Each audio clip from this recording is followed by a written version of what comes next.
gonna be emotional because I'm still, like, I ain't gonna cry. I ain't gonna cry. Like, I don't usually be feeling like this, bro. I feel so happy on the inside.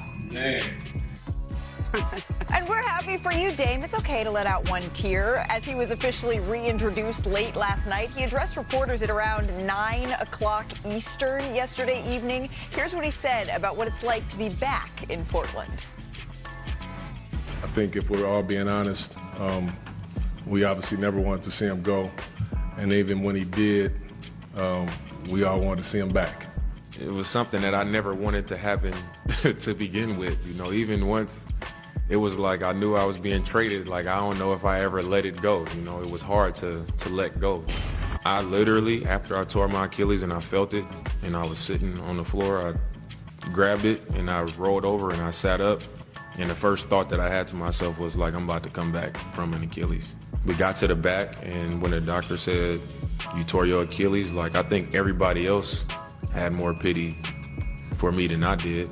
Like I had the PTs, like, you know, about to cry and all of that stuff. Like I didn't cry. Like you said, it's a mental battle, but you know, if it's I don't lose those. I told him that this year he's going to be the highest paid assistant coach in league history. Like Chauncey said, I'm basically gonna be like an assistant coach. So I'll be around, and with this being a younger team, it's a lot of things that I can share, you know, without having to be on the floor. A lot of ground covered there, but I gotta say, it's good to see Dame back. It fits Damian Lillard back in Portland alongside Bobby Marks, Shanae Agumake, Ramona Shelburne, our Stanford sisters rocking the Cardinals red here. Our senior writer, Brian Windhorst, beaming in. Brian, when you look at Dame's return through the lens of what this means for the Portland Trail Blazers in the short and long term, how are you viewing this team in a really crowded Western Conference? Well, that had to be very therapeutic for Blazer fans, seeing those images and hearing from Dame sitting in front of the Blazers logo again, because the organization, quite frankly, hasn't been the same since he left. They've been in a rebuild. They didn't have high expectations, but they've been underwhelming even in their status of their rebuild. So I think it's a great moment for Blazers fans. This particular way they've structured this deal, where they're paying him the full mid-level this year and next year, I guess it's a value next year, but this year they've got $40 million in dead money when you include the buyout to DeAndre Ayton and what they're paying Dame to be an assistant coach by their own admission. But they traded for Jrue Holiday, who's a $100 million investment to win more immediately, while they've also got this young team and a star player they're not going to have till next year. So they're kind of stuck in between both worlds. And I expect them to have good nights and bad nights this season, and I do not see them as a playoff team. Shanae always says the worst place to be in the NBA is in the middle. I get all the warm and fuzzies, though, seeing Damian Lillard back in Portland. But from a team perspective, Shanae, they talked a lot about wanting to win. I was a little bit surprised that they leaned less into the nostalgia in this conference, which there were times. But also, this is a team that still has ambition to win in the West. Well, they still have another year of growth for the young stars before Dame really comes back. And if you think about it, you know, the word that comes to my mind is peace. You're going to see a peaceful transition of power. Dame is now the quote-unquote assistant coach, right? Right. But now he's going to be able to show the young guys what it takes to be great at this level, which I love. And it also gives peace to Dame, because pursuing a championship comes at a cost. Sometimes you win, sometimes you lose. But at least he found that peace again. And so did the fans, because everyone loves to see him back, you know, at least from a PR perspective. But overall, what you're seeing is someone that is going to come in still at a high level a year from now and be able to lead and show people what it means to be great. So I do see this as a win-win, even though on the books it might be weird. And yes, this team is definitely in the middle.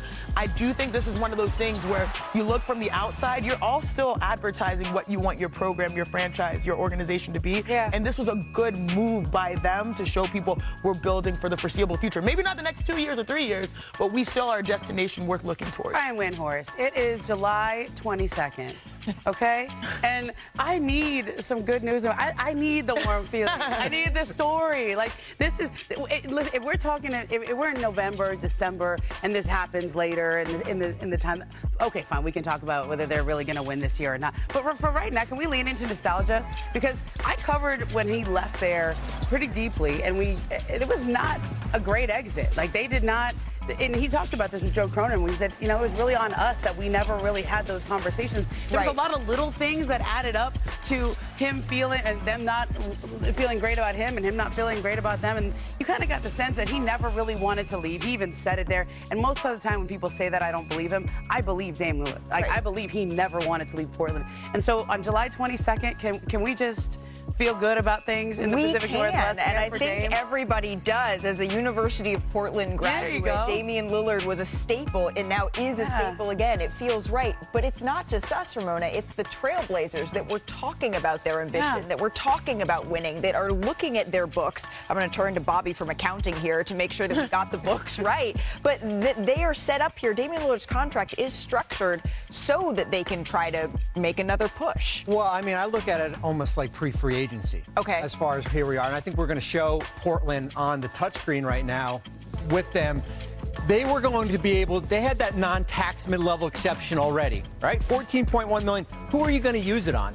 You might as well use it on Damian Lillard, even if he's going to sit out for the whole year. So you get probably one of the best free agents available in 2026, but you get him now. Now, here's where your roster could certainly look like differently next year. If we put him in there for Shaedon Sharpe. Now that adds to the dynamic of Lillard and Holiday.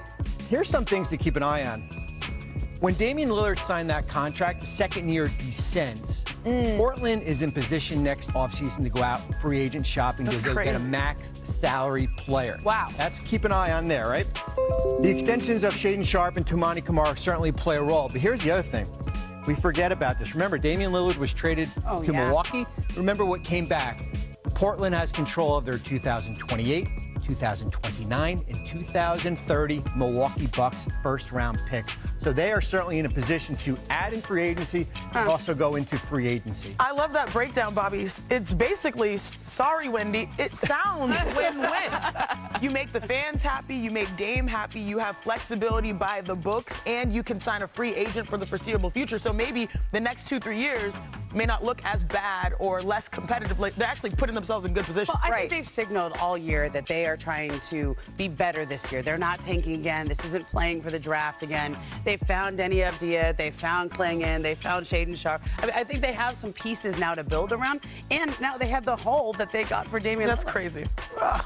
Yeah, and it seems like, again, they are not just saying that we're going to bring back Dame. They want to have a couple of moves that Bobby just laid out that they're able to deal here, to be able to put a roster around Dame when he comes back to at least be interesting. I don't know if that means a play-in team. I don't know that that means a top 6 team, but at least be interesting here, Wendy. Last word on this. So the one thing I will say is this kind of reminds me of something that the Indiana Pacers did about 15 years ago, sort of one generation ago. Yeah. David West was a respected veteran, former All-Star, was coming off of an ACL tear. People weren't sure what he was going to have left. The Pacers had some young guys, a young Paul George, a young Roy Hibbert, a young George Hill.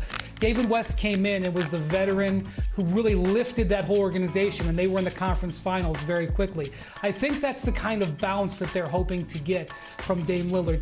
I'm just saying they're kind of split. They have Jeremy Grant, who's under contract there. They have Jrue Holiday under contract there. These are veteran players that are designed to win and being paid to win now. And then they've got this quartet of young guys